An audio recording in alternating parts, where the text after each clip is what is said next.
tayo kung hindi na kaya, 'di ba? Sir Aries, mega love shout out from Kabsat Lisa.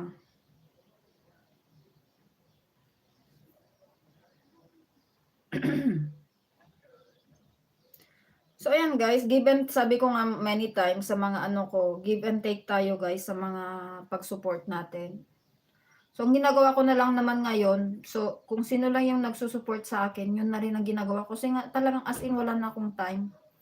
And then yung mga wina-watch later ko, so yun na lang yung iba na hindi pa monetize, yung mga ganun.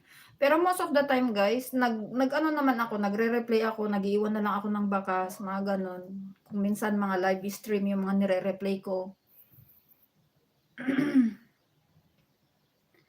Ako utang muna. Ay nako. Tapos yung ano, yung kay Kuyang Tony, yung lagi niyang sinasabi pag pumapasok sa LS niya. So pinuntahan naman niya ako, so binalikan ko, nag-comments yata siya ng 5 short videos ko. And then, so binalikan ko siya. Yung mga ano yata, 3 yata na tig 10 minutes yung ni-reply ko sa kanya. So since hindi niya ako binalikan, eh, hindi ko na rin binalikan. Kasi sayang din yung bang balik ng balik tayo. Kasi ganun ako mag-support, lalo na pag di siya monetize.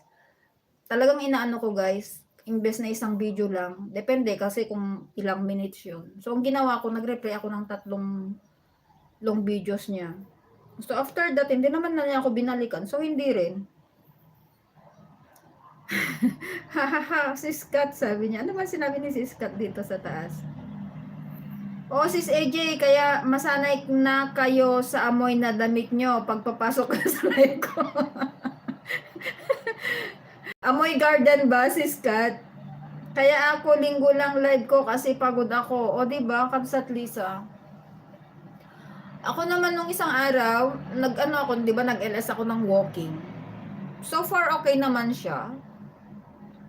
Kasi nga, kasi kung minsan na yung itong setup ng LS ko nakakasawa na rin. Ang problema nga lang kasi pag nagwo-walking ako, walking like a jumping rope. Palandag-landag yung video ko. Kasi nga yung cellphone ko guys, alam niyo naman local. Sabi ko nga siguro pag nagka-cellphone din ako ng iPhone or kahit Samsung lang sana kasi alam niyo guys, yung cellphone ko ano lang, ano to, yung 3 years ago, just imagine guys, 3 years ago, ano to, yung Xiaomi ko, Xiaomi.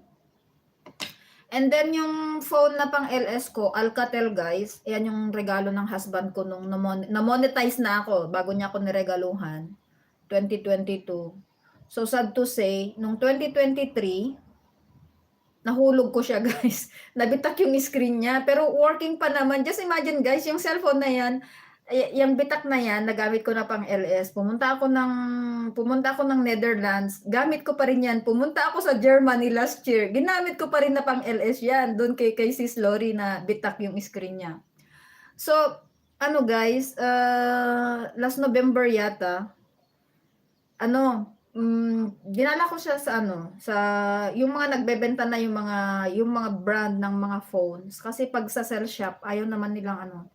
So meron yung nakita kong may nakita ako sa web na nagre-repair sila ng Alcatel. So dinala ko doon, ayun, pinalitan nila yung screen niya. So bago yung screen, guys. So yung phone na yan, 2022 pa. And then ito naman, yung Xiaomi ko, 2023. Ito yung pang video ko, pang edit ko. Ayan. And then ito naman, Alcatel din na, ano to, Alcatel na cellphone ng anak kong lalaki. So, ayun. Ewan ko, pinalitan ko na yung ano niya, yung lalagyan ng battery. Kasi pang play lang naman dito, guys. Pinapalitan ko yung battery, yung saksakan kasi ayaw na niyang hindi na siya mag-charge. So parang kino-compute ko yung bayad ng ng pagpalit ng screen and pagpalit ng ito yung saksakan. Parang sayang kasi ang mahal. Pero okay lang naman kasi alam nyo guys, habang working pa yung phone, gusto kong i-grab yung opportunity. Sayang naman. Pero talagang gusto kong bumili ng bagong phone bago pupunta